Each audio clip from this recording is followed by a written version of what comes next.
मसीह की praise the Lord. मेरा नाम पॉल तारिक खान है और फिर एक नई वीडियो में आपके सामने आया हूं। और हमेशा की तरह वीडियो में वचन में जाने से पहले मैं कुछ बातों को शेयर करना चाहूंगा। इस बात को हमेशा ध्यान रखें, आलस नहीं बल्कि आत्मिक जागृति आपके अंदर काम करती है। और ये आत्मिक जागृति तब आती है जब अपने आलस को आप एक तरफ रखते हैं। और सबसे पहले वचन में पढ़ना चाहूंगा आलस के ऊपर। आलसी हाथ कंगाल बना देते हैं पर परिश्रमी हाथ धनवान बनाते हैं। जैसे हम पढ़ सकते हैं नीति वचन 10 अध्याय उसको 4 वचन में। सबसे पहले सीखेंगे आलस है क्या, व्हाट इज लेजीनेस। तो बताना चाहते हैं हम, बाइबल के अनुसार आलस केवल शरीर का सुस्त होना ही नहीं है बल्कि परमेश्वर काम में एक ढिलाई भी है, समय का सदुपयोग करना भी है, जिम्मेदारी से भागना भी है, आत्मिक रूप से सोए रहना भी है। जैसे नीति वचन 6 अध्याय से 6 से लेकर 9 में लिखा हुआ है, ये आलसी चींटी के पास जा और उसके चाल चलन को देखकर बुद्धिमान बन। सीख ये बताती है इस वचन से कि चींटी के पास ना मालिक है ना हाकिम है, फिर भी वो मेहनत करती है। लेकिन इंसान जिसमें बुद्धि दी गई है और वह कहता है थोड़ी नींद और थोड़ी उगाई और ले लूं, है ना। पर देखो चींटी के पास कोई भी नहीं है पर फिर भी वो कितनी बुद्धि रखती है। आलस के क्या प्रकार हैं, आज एक आलसी इंसान के क्या प्रकार हो सकते हैं मालूम है आपको। हमेशा उसके साइन आपको निशान आपको ये देखने को मिलेंगे कि काम टालना, देर तक सोना और मेहनत से डरना। ये एक सिंबॉलिक निशान है जो एक आलसी व्यक्ति में देखने को मिलते हैं। पर मैं बताना चाहता हूँ नीति वचन 21 अध्याय उसका 25 वचन क्या कहता है, आलस की लालसा उसे मार डालती है क्योंकि उसके हाथ काम करने से इनकार करते हैं। शैतान आपको बाद में मारेगा पर मैं बताना चाहता हूँ एक आलस सबसे पहले आपको मार डालता है मालूम है, आत्मिक तौर पे भी और शारीरिक तौर पे भी, जिस फिर आप किसी मतलब के नहीं रह जाते। और क्योंकि आपके हाथ काम करने से इनकार करते हैं, जब आप अपने घर के और बाहर के काम नहीं कर सकते हैं तो एक सेवक की काम की जिम्मेदारी तो बहुत बड़ी होती है, उसको आप कैसे कर सकते हैं। इसलिए आलसी आदमियों का कोई काम नहीं परमेश्वर के राज्य में। क्योंकि यीशु मसीह भी जब पहुंचे चेलों के पास तो उन जगह पहुंचे जहां वो काम कर रहे थे पर वो सो नहीं रहे थे, और जब उन्हें काम करते पाया तो यीशु मसीह ने अपने राज्य के लिए उनका चुनाव किया। हम देख सकते हैं आत्मिक आलस सबसे बड़ा खतरनाक भी है, ये बात ध्यान रखना।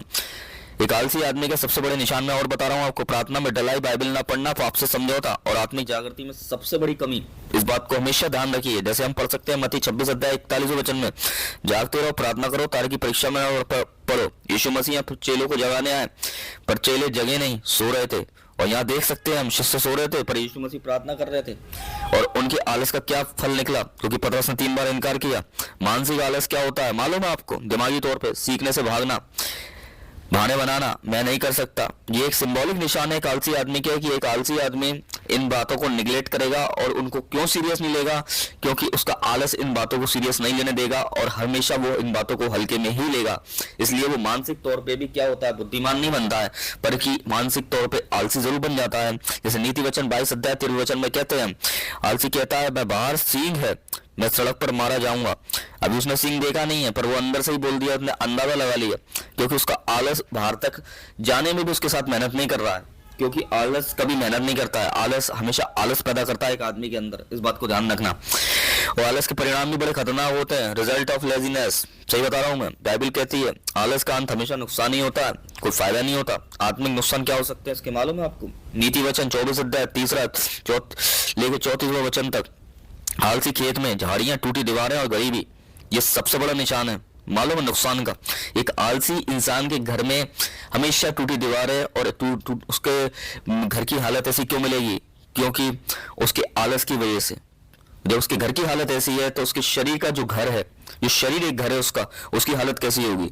जब आत्मिक खेत की देखभाल नहीं होती है तो शैतान घुसाता है उसमें। जब आप अपने खेत की रखवाली नहीं कर पा रहे हैं आलस की वजह से, तो अपने प्रार्थना जीवन की, अपने जो खुदा ने हमें ये शरीर दिया है, आत्मा दी है, इसकी देखभाल कैसे करेंगे। जीवन में गरीबी और असफलता को ज्यादातर लोग क्यों फेस करते हैं मालूम है, उसका एक ही रीजन है, वो है आलस। नीति वचन 12 अध्याय 24 वचन, परिश्रम का हाथ प्रभुता करेगा पर आलसी बेगार में पड़ा रहेगा, क्योंकि वो आलस की वजह से बेगार में है। समझ रहे हैं मेरी बात आप।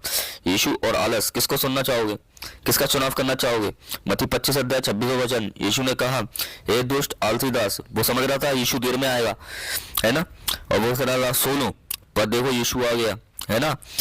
पर मैं बताना चाहता हूँ आलस और यीशु में से आपको आज चुनने की जरूरत है, यीशु मसीह को। इसलिए आलस को त्यागिए और यीशु की तरफ बढ़िए, तभी कुछ होगा। तभी आप बेगार में नहीं पर काम के होगे।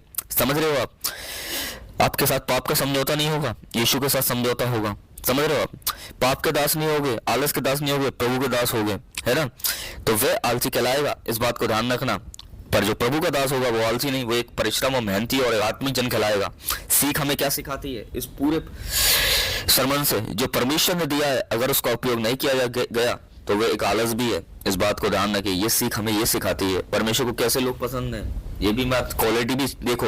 रोमियो 12:11 उत्साह में ढीले ना पड़ो, आत्मा में जलते रहो, प्रभु की सेवा करते रहो। आप ढीले पड़ गए तो एक सबसे बड़ा आलस का निशान है, पर आप प्रभु में लगातार जलते रहे और चलते रहे तो वो एक सबसे बड़ा निशान है कि आप परिश्रम करने वाले हो, आप सेवा करने वाले हो। संपदेशक की पुस्तक 9:10 जो काम तुझे मिले हैं उसे पूरी शक्ति के साथ करना, बल्कि आलस के साथ मत करना। ये वचन इसलिए हमें बताता है आलस से कैसे छुटकारा पाए। ये भी आज सुन लो। पश्चाताप और स्वीकार, यूहन्ना 1 उसका 90 परमेश्वर क्षमा करता है, इसलिए आपको क्षमा मांगनी है कि आलस नहीं पर कि खुदा के साथ ईमानदारी और मेहनत से चलना है। प्रार्थना और अनुशासन, समय तय करें, सुबह प्रभु को पहला स्थान दें। जो समय तय कर समय को टारगेट नहीं करते हैं और जो प्रभु को पहला स्थान नहीं देते हैं, ये भी एक आलसी का सबसे बड़े निशान है। तो ये आलस के जो भी हमने सिंबॉलिक निशान बताए हैं, एक आलसी आदमी को बहुत आलसी बना देते हैं। पर इस सिंबॉलिक निशानों को अगर आप अपने जीवन में गंभीर रूप से लेंगे तो ये आपको आलसी नहीं बनाएंगे, ये खुदा के राज्य में आपको एक परिश्रम बनाएंगे, है ना। छोटे कामों से भी शुरुआत कर सकते हैं आप। अगर आपको बड़े काम से आप शुरुआत नहीं कर सकते हैं और वो एक आपके लिए बड़ा बोझ है, तो आप छोटे कामों से शुरुआत करें ताकि खुदावन आपको धीरे धीरे बढ़ाए और आपको खुदावन एक परिश्रमी और एक आत्मिक तौर पे एक मेहनती इंसान बनाए। बल्कि वो आलसी नहीं बनाता, वो एक मेहनती बनाता है। आलस हम गलतियों से बनते हैं जब हम ऐसी चीजों को फॉलो करते हैं, समझ रहे हैं आप, जब हम खुदा को फॉलो नहीं करते हैं। तो लूका 16:10 जो छोटे में विश्वास योग्य है। अगर आपको छोटा काम दिया गया, खुदा ने आज दिया तो वो बड़ा काम भी देगा। अगर आप छोटे में आलसी नहीं हो तो आप बड़े में भी नहीं होगे। अगर आप छोटे में आलस दिखा गए तो बड़ी जिम्मेदारी आपसे छीन ली जाएगी, आपको दी नहीं जाएगी। पवित्र आत्मा की सहायता क्या है मालूम है आपको? एक आलसी व्यक्ति के अंदर काम करना। गलातिया 5:16 आत्मा के अनुसार चलो। और अगर आप आत्मा के अनुसार नहीं चलते हो और पवित्र आत्मा को आप इग्नोर करते हो तो इस बात को ध्यान रखना, आलस आपके शरीर में नहीं, आपके जीवन और आपके घर में भी प्रवेश कर जाता है और पूरी तरीके से आप पे कब्जा कर लेता है। इसलिए आज परमेश्वर कहता है जाग उठ और काम में लग जा, ताकि ऐसा ना हो कि शरीर भी सो जाए तेरी आत्मा भी सो जाए। इसलिए इफिसियों की पुस्तक 5:14 बताता है सोने वाले जाग, मरे हुए मुर्दों में से जी उठ। क्यों जी उठने की बात कर रहा है? क्योंकि परमेश्वर चाहता है कि आप शरीर में नहीं जागे बल्कि आत्मा में भी जाग जाए। आज बहुत लोग शरीर में तो जागे हुए हैं पर आत्मा में आलसी हैं। इसलिए जब शरीर ही आलस से भरा है तो आत्मा भी आलस से भर जाएगी। पर अगर शरीर ही परिश्रम कर रहा है खुदा में, प्रार्थनाओं में, खुदा की उपस्थिति में, उसकी सेवा में, तो आत्मा भी मेहनत करेगी। इसलिए आपके लिए एक छोटी सी प्रार्थना कर देता हूं मैं। ए प्रभु यीशु, मेरे जीवन की आलस को निकाल दे, मुझे आत्मिक रूप से जागृति कर ताकि मैं तेरे राज्य के लिए उपयोगी बन सकूं। ये छोटी सी प्रार्थना आपकी जिंदगी बदल सकती है। और सबको जय मसीह की। Praise the Lord. अगली वीडियो में बहुत जल्दी मुलाकात होगी एक नए टॉपिक, नए विषय के साथ। तब तक के लिए जय मसीह की।